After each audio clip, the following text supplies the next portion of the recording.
Hi నమస్తే, నేను మీ journalist రెహమాన్ని. దేశ రాజధాని ఢిల్లీ వేదికగా జంతర్ మంతర్ వద్ద జరిగినటువంటి నీట్ నిరసనలు అయితే ముగిశాయి. కాక్రోచ్ జనతా పార్టీ ఆధ్వర్యంలో ఏర్పాటైనటువంటి ఈ ఆందోళనలు అయితే ముగిశాయి. ధర్మేంద్ర ప్రధాన్ రాజీనామా, ఆ తర్వాత రెండు ప్రధానమైనటువంటి డిమాండ్లకు కేంద్ర ప్రభుత్వం ఒప్పుకోవడం. సో అంతా బాగానే ఉంది, కానీ ఆ తర్వాత ఇప్పుడు ఇంకా ఢిల్లీ పోలీసులకు మాత్రం దీని నుంచి తీవ్రమైనటువంటి ఒక సెగ తగులుతోంది. ముఖ్యంగా సుప్రీంకోర్టు ఒక షాక్ ఇచ్చింది ఢిల్లీ పోలీసులకు అని చెప్పవచ్చు. ఎందుకు అంటే ఢిల్లీ సుప్రీంకోర్టు, ముఖ్యంగా సుప్రీంకోర్టు చీఫ్ జస్టిస్ సూర్యకాంత్, ఏ చీఫ్ జస్టిస్ వ్యాఖ్యల కారణంగా అయితే ఈ కాక్రోచ్ జనతా పార్టీ ఆవిర్భావం జరిగిందో అదే చీఫ్ జస్టిస్ సూర్యకాంత్ ఇప్పుడు ఈ కాక్రోచ్ జనతా పార్టీ మొత్తానికి ఢిల్లీ నీట్ నిరసనలపై, పోలీసుల అతి చర్యలపై ఆయన చాలా ఆగ్రహం వ్యక్తం చేసినటువంటి పరిస్థితి. ఎందుకంటే ఒక పిటిషనర్, ముఖ్యంగా జంతర్ మంతర్ వద్ద, ముఖ్యంగా ఈ నెల 20వ తేదీన జంతర్ మంతర్ నుంచి చలో పార్లమెంటుకు పిలిపించినప్పుడు జంతర్ మంతర్ నుంచి పార్లమెంటుకు వెళ్తున్నటువంటి క్రమంలో ఆందోళనకారుల్ని అడ్డుకునే క్రమంలో ఢిల్లీ పోలీసులు, అక్కడ ఉన్నటువంటి ఇతర పారామిలిటరీ బలగాలు వీరు చేసినటువంటి అతి చేష్టలు, ముఖ్యంగా లాఠీచార్జ్ చేయడం, అమానవీయంగా లాఠీచార్జ్ చేయడం, మహిళలు చిన్నారులు అని కూడా చూడకుండా లాఠీలు ఝులిపించడం, పెల్లెట్ గన్స్ వాడడం, వాటర్ క్యాన్స్ ప్రయోగించడం, బాష్పవాయు ప్రయోగం. ఈ పరిణామాల నేపథ్యంలో చాలామంది ఆందోళనకారులకు, ముఖ్యంగా యువకులకు తీవ్రమైనటువంటి గాయాలే, ఒక యువకుడికి అయితే కంటి చూపు కోల్పోయినటువంటి పరిస్థితి. సో ఈ నేపథ్యంలోనే ఒక పిటిషనర్,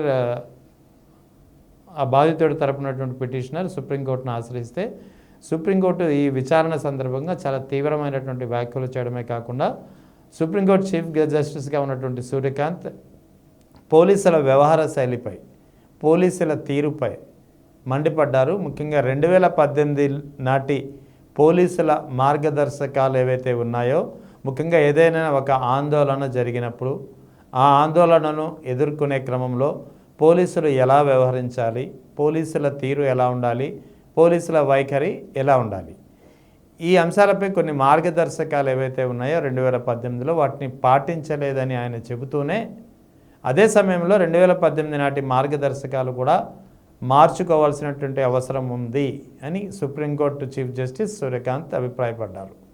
సో ఓవరాల్గా ఢిల్లీ పోలీసుల వైఖరిపై ఆయన తీవ్రమైనటువంటి ఆగ్రహం వ్యక్తం చేశారు. ముఖ్యంగా పెల్లెట్ గన్స్ ఉపయోగించడంపై ఆయన మండిపడ్డారు. అసలు పెల్లెట్ గన్స్ ఎలా ప్రయోగిస్తారు, ఎందుకు ప్రయోగించాల్సి వచ్చింది, దీనికి సంబంధించినటువంటి ఫుల్ రిపోర్ట్ నాకు కావాలి అని చెప్పి ఆయన ఆదేశించినటువంటి పరిస్థితి. సో ఓవరాల్గా నీట్ నిరసనల ఆందోళన అయితే ముగిసినా సరే ఢిల్లీ పోలీసులకు మాత్రం ఇది కాస్త షాకింగ్ అంశం అని చెప్పాలి. ముఖ్యంగా ఢిల్లీ పోలీసులపై ఇప్పుడు సుప్రీంకోర్టు చాలా ఆగ్రహం వ్యక్తం చేస్తోంది. సుప్రీంకోర్టు ఆగ్రహం వ్యక్తం చేయడమే కాకుండా ఢిల్లీ పోలీసులు చేసినటువంటి అతి చేష్టలపై, ఢిల్లీ పోలీసులు వ్యవహరించినటువంటి అతి తీరుపై సుప్రీంకోర్టు ఇప్పుడు చర్యలకు ఉపక్రమిస్తోంది. ముఖ్యంగా మాజీ న్యాయమూర్తి నేతృత్వంలో ఒక సిట్ ఏర్పాటు చేయాలని చెప్పి సుప్రీంకోర్టు దాదాపుగా నిర్ణయించింది.